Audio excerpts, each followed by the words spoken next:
近日，印度国防参谋长拉瓦特搭乘直升机发生意外，不幸罹难。印度近年连续发生直升机坠毁事故，究竟是哪里出了问题？印军最高将领突然身亡，对印军内部产生怎样的影响？此外，事发前2天，印度与俄罗斯刚刚签订的军售大单又会否因此生变12月8号，印度南部泰米尔纳德邦一架米17V5军用直升机意外坠毁，机上一共14人，其中13人死亡，1人重伤。机上人员包括印度国防参谋长拉瓦特和他的妻子马杜丽卡·拉瓦特，还有印度国防部的1位陆军准将、1位中尉、1位中士、4位下士和5位机组成员。值得注意的是，此次罹难的拉瓦特是印度第1任国防参谋长，这个职位是印度政府于2019年新设立的，为印军最高职位。据报道，拉瓦特与总理莫迪关系密切，谁能成为他的继任者已引发了猜测。拉瓦特去世后，陆军参谋长纳拉瓦内上将成为印度最年长的高层将领。如果政府遵循论资排辈的原则，那么纳拉瓦内很可能被任命为下一任的国防参谋长。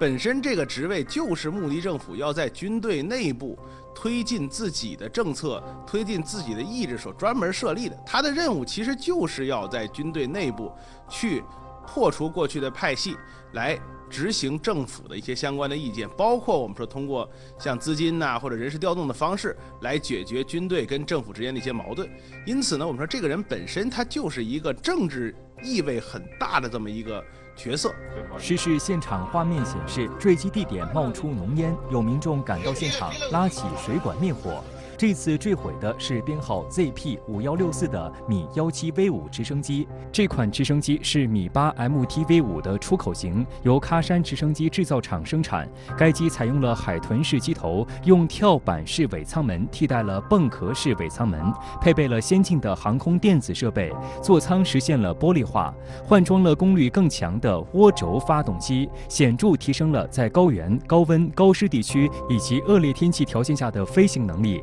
其最大起飞重量为13000千克，最大载重为4000千克，航程为570千米。如果挂上2个副油箱，则航程可以达到1180千米。印度政府在2008年与俄罗斯签订了80架米17V5直升机的采购合同，价值13亿美元。其中第一批于2013年交付给印度，最后一批于2018年交付。在过去的8年中，印军这款直升机已经发生6次事故。对于此次事故的原因，一名消息人士说，这次坠机最有可能的原因是雾天降低了能见度。从飞机解体的情况来看，似乎是撞上了树干，或者是其旋翼被空中的电缆缠住了。此外，根据印度媒体报道，第2天载有拉瓦特等遇难者遗体的车队在前往苏鲁尔空军基地的半路上发生车祸，包裹着国旗的棺材不得不转移到另外的车辆，继续前往基地。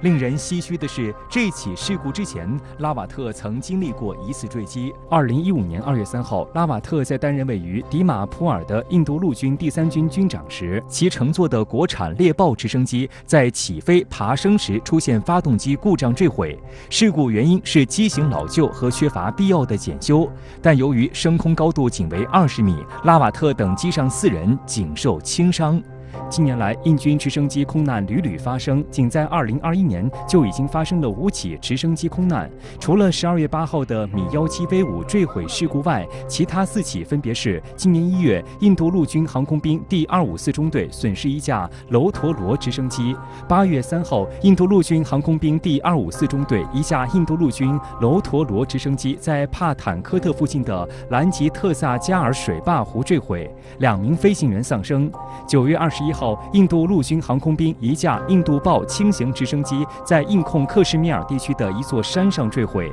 ，2名飞行员丧生。11月18号，印度空军1架米17直升机在印方单方面非法设立的所谓阿鲁纳恰尔邦东部坠毁，机上2名飞行员和3名机组人员受伤。评论员白梦辰指出，即使印军多次发生直升机事故，但米17对印度的军队来说仍然是不可或缺的存在。这款直升机呢是全世界少数几款能够在低温的条件下进行飞行的飞机。这个低温的概念是什么？零下40到-40度到-50度。那么这样能力的直升机在全世界屈指可数。所以印度呢，它考虑在北方来进行这个相关的垂直调动的话，实际上米17V5它是不可以替代的。